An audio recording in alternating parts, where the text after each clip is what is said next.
Salut! Avant de commencer, je voudrais vous remercier pour votre soutien et notamment pour les 50 premiers abonnés. Aujourd'hui, nous allons parler de la puissance de TikTok et de son avancée au cours du temps.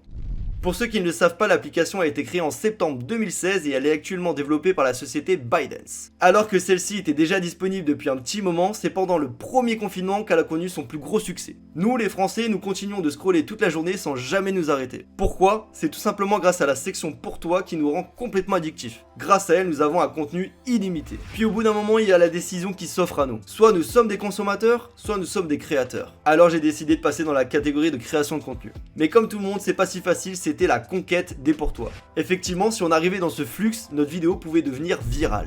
Il fallait donc comprendre l'algorithme pour améliorer notre référencement. Il était basé essentiellement sur les likes, le nombre d'abonnements par vidéo, les commentaires, mais aussi par le watch time. Pour ceux qui ne savent pas ce que c'est tout simplement le temps que va passer un utilisateur sur votre vidéo. S'il la regarde jusqu'à la fin, alors votre watch time sera parfait. Mais s'il la regarde plusieurs fois, alors là c'est le succès assuré.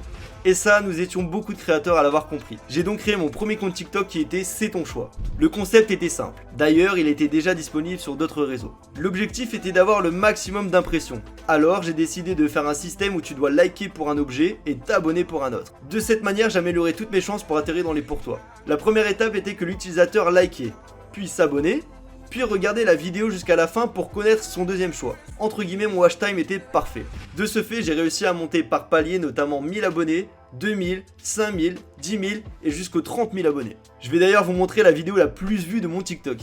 Elle s'affiche tout juste à votre écran. Oui, je sais, c'est pas forcément un contenu de qualité. Mais moi, ce que je recherchais, c'était surtout les abonnés comme tout le monde. Mais finalement, on est arrivé à une des premières limites de TikTok. On se rendait compte au fur et à mesure que 30 000 abonnés ne signifient rien. Tout simplement car c'était juste un call to action, c'est-à-dire qu'on engageait les gens à interagir avec notre vidéo. Étant donné que les utilisateurs restent dans la section pour toi et ne vont pas dans leur section abonnement, si on ne montrait pas notre tête, c'était très compliqué de nous reconnaître. C'est alors que j'ai tout arrêté. Par la suite, j'ai donc créé un deuxième compte avec du meilleur contenu et en racontant des histoires avec mon visage. Ça a plutôt bien fonctionné puisqu'aujourd'hui je suis à plus de 15 000 abonnés. Mais alors, où est la limite de TikTok? Il y a énormément de problèmes en ce moment. D'une part, l'algorithme a changé, ce n'est plus le même. Il se base sur le watch time mais aussi sur d'autres notions qu'on ne maîtrise pas encore. La section pour toi a une volatilité absolue. C'est-à-dire que même en postant 10 vidéos, tu n'es même pas sûr d'atterrir dans la catégorie pour toi optimale. Autrement dit, on a beau avoir 500 000 abonnés, on peut faire des vidéos à 20 000 vues maximum.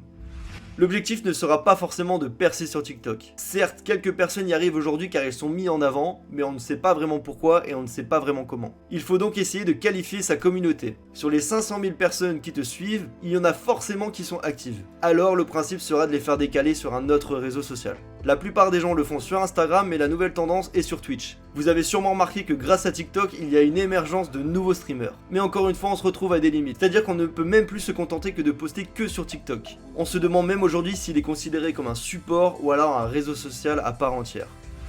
Évidemment, je suis un peu rentré dans la complexité. Mais si je fais cette vidéo aujourd'hui, c'est surtout pour te motiver aussi à créer. Ce n'est pas parce que tu ne vas pas faire forcément énormément de vues que tu n'arriveras pas à t'amuser sur TikTok.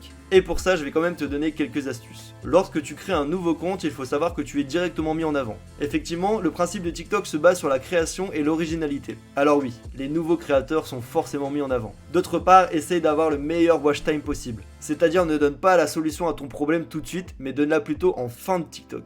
N'hésite pas non plus à participer aux challenges tendances qui vont te propulser sur la plateforme. Enfin, pour résumer, TikTok c'est vraiment une application géniale. Le seul problème c'est qu'elle est beaucoup trop volatile. Le principal encore, ce n'est pas forcément la visibilité, c'est surtout de vous faire plaisir.